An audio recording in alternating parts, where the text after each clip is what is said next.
Bienvenue sur notre chaîne Sen. Accrochez-vous, aujourd'hui on plonge dans l'actualité sénégalaise. Et franchement, c'est bouillonnant ces derniers jours. Ça bouge vraiment beaucoup. On va essayer de décortiquer ensemble, voilà, les points les plus marquants. Justice, gouvernement, diplomatie, même les tensions sociales. Allez, c'est parti. Alors pour commencer, un sujet judiciaire important. La Cour suprême a confirmé, c'est définitif, la condamnation d'Ousmane Sonko pour diffamation contre Mame Mbaye Niang. On parle quand même de 6 mois de prison avec sursis, et puis surtout une amende assez conséquente, 200 millions de francs CFA. Et c'est ce jugement, on s'en souvient, qui avait joué un rôle dans son inéligibilité pour la présidentielle. Donc, judiciairement, on peut dire que c'est clos, là, non? Sur le plan strictement judiciaire, oui, on peut dire ça.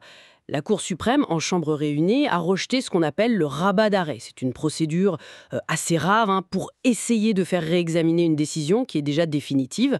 Donc oui, la condamnation est finale, en l'état actuel du droit, si on veut. D'accord. Mais ce qui est intéressant, c'est la réaction politique, là, immédiate du Premier ministre Sonko lui-même. Ah oui, Il a dit ce dossier n'en est pas à son épilogue. Et il a même ajouté en wolof « Affaire bi commencé Goulsar ».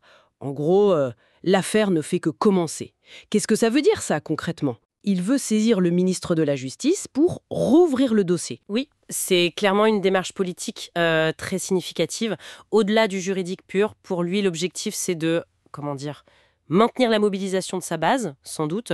C'est aussi continuer à contester un peu le récit autour de ses ennuis judiciaires passés. Et peut-être aussi tester la position du nouveau pouvoir exécutif. Par rapport à l'indépendance de la justice, sur des dossiers comme ça, sensibles. Exactement. Ça repose indirectement la question de l'équilibre des pouvoirs dans ce nouveau contexte. Donc la bataille politique autour de cette affaire, elle est loin d'être finie, quoi. D'accord. Et justement, ce même Premier ministre, Ousmane Sonko, il m'annonce aussi un très grand projet, un plan de redressement national, avec une ambition affichée comme énorme. Il dit même « Nous allons réussir au point d'étonner le monde ». Changement systémique, transparence sur la dette publique, c'est un discours très très fort, non? Pour un début de mandat. Ah oui, tout à fait. C'est une stratégie de com assez classique en période de transition, vous savez.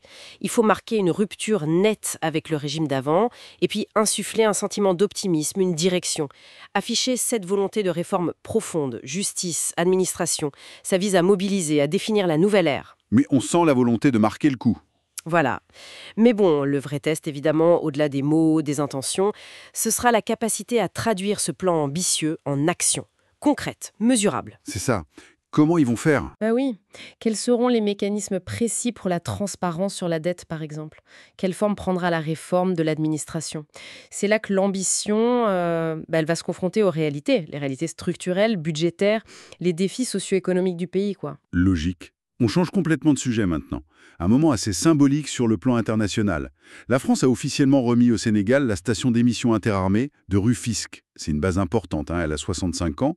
Elle servait aux communications militaires françaises. C'est un symbole fort, ça. Oui, très fort, et pour deux raisons en fait. D'un côté, ça matérialise le redéploiement stratégique français en Afrique de l'Ouest, moins de présence permanente, plus de partenariats ciblés, on va dire.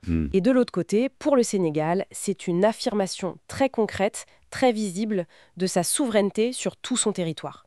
Et il faut bien voir qu'avec les 2 dernières bases, à Ouakam, qui doivent être remises d'ici fin juillet, Ah oui. ce sera la fin d'une présence militaire française installée, permanente, un héritage direct de l'époque coloniale et post-coloniale en fait. Et alors, quelles conséquences ça pourrait avoir, ce retrait militaire français complet? Est-ce que ça crée un vide niveau sécurité ou c'est plutôt une opportunité pour le Sénégal? C'est la grande question stratégique. C'est sûr que c'est une opportunité pour le Sénégal de renforcer ses propres capacités, défense, sécurité, et peut-être d'intensifier la coopération régionale avec les voisins. Mais ça pose aussi forcément la question du futur partenariat de défense avec la France ou d'autres acteurs. Surtout avec le contexte au Sahel. Exactement. Dans le contexte d'insécurité régionale, cette transition vers une pleine autonomie stratégique, c'est un défi majeur. Ça demande de redéfinir les équilibres. C'est pas simple. D'accord. Pendant ce temps, il se passe d'autres choses. Le président Bassirou Diomaye Faye, lui, il est actif sur le plan diplomatique. Focus sur l'économie, apparemment. Il était en Espagne pour une conférence sur le financement du développement. Prochaine étape, le Cap-Vert. Et à l'intérieur du pays, ça bouge aussi. L'Assemblée nationale parle de moderniser son fonctionnement.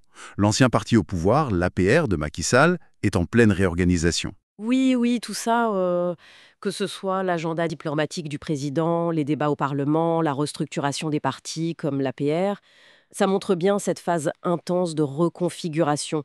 Le paysage politique, institutionnel, tout est en train de bouger après l'alternance. Les acteurs cherchent leur place, ils redéfinissent leur stratégie.